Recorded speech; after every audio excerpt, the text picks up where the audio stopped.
with the ball. Rolling forwards, sideways, inside and outside. Seated or standing, both. They feel different doing both. So whichever you feel like. If you're sat at your desk, use it. If you're stood about cooking your tea, use it. Whatever works best for you. Then short foot. So this one's the one that's most challenging to explain virtually. So this is the one where you pushed your foot into the ground, spread your toes, and pushed each tip of your toe, like the bottom tip of your toe, into the floor, and try to pull your toes towards your heels. So you start to see that your bones in your foot are all starting to work, but you won't see your toes curl under. Okay, so if you're curling your toes, it's not what we're asking for. Push your toes into the floor and try and pull them back without actually doing it. And you'll start to see a difference. I mean, I've got a pretty high arch anyway, so it's hard to see the difference on me.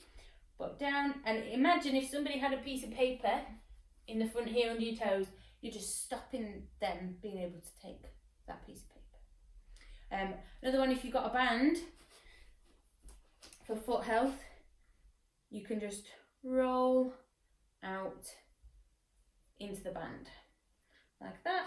Play around with the positioning. You can have it closer to your toes or closer to your ankles like that, and you can just change it about so you can focus on one foot more. You could do it seated, standing, whatever works.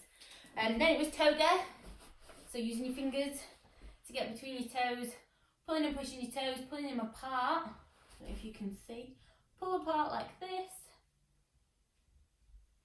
and then getting your fingers and interlacing them between your toes, and then going forwards and backwards like that, and then round and round one way and round the other, and moving them forwards and backwards as you go round. Both feet, spend a bit of time doing that. If you've got those nail varnish separators, wear those for a while as well. They'll help you splay your toes, and then measure your short foot again once you've done that toe splaying work, and hopefully you'll find it's a little bit easier to spread your toes and push down into the floor. So knee health comes from the health of your ankle and your foot and your hip. So we don't focus too much on the knee, we focus more on the ankle and foot and more on the hip, so that when those two communicate with each other, the knee's a lot happier. So the pelvic list, which I did in the other video for desk-based, stand on a book or a step or whatever, and it goes down and up, keeping both legs straight, up and down, up and down, without pushing that hip out to the side to drop it down. So you stay up and you stay pretty level. Then it is the internal rotation, so the one that was probably least comfortable. You lie down, put your knees together and walk your feet apart, and then you're trying to touch your knees down to the floor. Lying like that, as far as you can. Then you start to do it with one leg rather than both at a time, like that. And then go back again, see if it's improved, and then we can start to cross the foot and also take that leg using the force of our other leg to pull it down.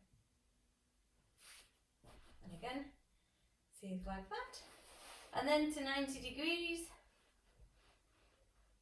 Both knees are at 90 degrees, and you're just flipping them over. I really don't know if you can actually see, because I've got books stacked in front of the iPad to keep it up. But you are swapping your knees over like that, trying to get both knees to the floor. Then you would do that seated, like this. Swap over. You will move slightly as you are going forwards and backwards, so just be aware. And then remember we did this, 90 degrees, and then we leaned forwards and walked our hands around whilst we stay down, and then we used our forearm to push against to get a bit of activation, because remember, stretching on its own won't help you increase your range of movement. Your brain has to be comfortable within that range. So to strengthen at that range by pushing through against something and activating those muscles will help your body, will help your brain recognise that position and feel more comfortable with it next time, and so making improvements. Then bridges.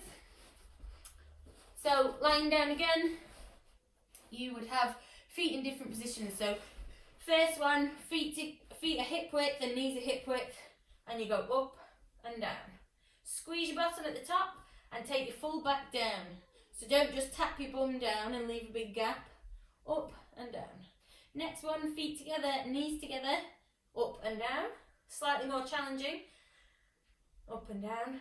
Next one, feet together, knees apart, up and down. Again, add your mini band if you got one. Up and down. And then hug the knee in for single leg. Keep that knee hugged in, because if you don't, you can use that leg to get you up. What we're trying to do here, you could do one side and then the other, is to make sure that both bottom cheeks are as strong as each other. If we do the double-sided only, then we are at risk of our dominant side taking over and our less dominant side just going along for the ride. So there'll always be a discrepancy, and the glutes, your bottom muscles, support your pelvis and are vital in walking and running. So you need to strengthen both equally, and if there is discrepancy, do 2 lots on the side that's weaker to every 1 lot that you do on the stronger side, to try and bridge that gap. And then you'll find an improvement, maybe to back pain or anything like that. Deadlift. So this was the one that was a little bit challenging. So imagine I've got my invisible wall here. I'm going to step right next to the wall, and then I'm going to step a foot out away. And then I take the hips back, and then I stand up. Then I walk a little bit further, take the hips back. Notice my legs they're not locked straight, but they're not bent in a squat. So they are just doing what they want. My legs are relaxed enough to let that happen. Walk forwards, and you keep walking forwards until your bottom can't tap the wall. Okay? That's your deadlift. That's helping strengthen the muscles of your back. It's helping to strengthen that hip hinge position, which allows the bottom muscles to do their job, which is to extend the hips, and the hips are flexing here.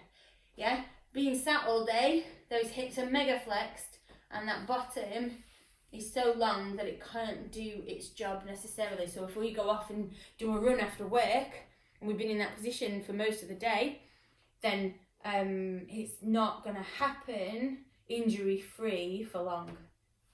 Then wall press. Last one, my absolute favourite, looks like nothing, total burner. You're going to have your leg against the wall, and you're going to push that leg into the wall as hard as you can. So this is my wall. You're going to push this leg into the wall as hard as you can. You are going to make sure that your bottom here is extended. So we're not like this. We're going to be like that. Nice and straight, headlights are dipped, and we're pushing as hard as we can. Keep your hands nice and relaxed.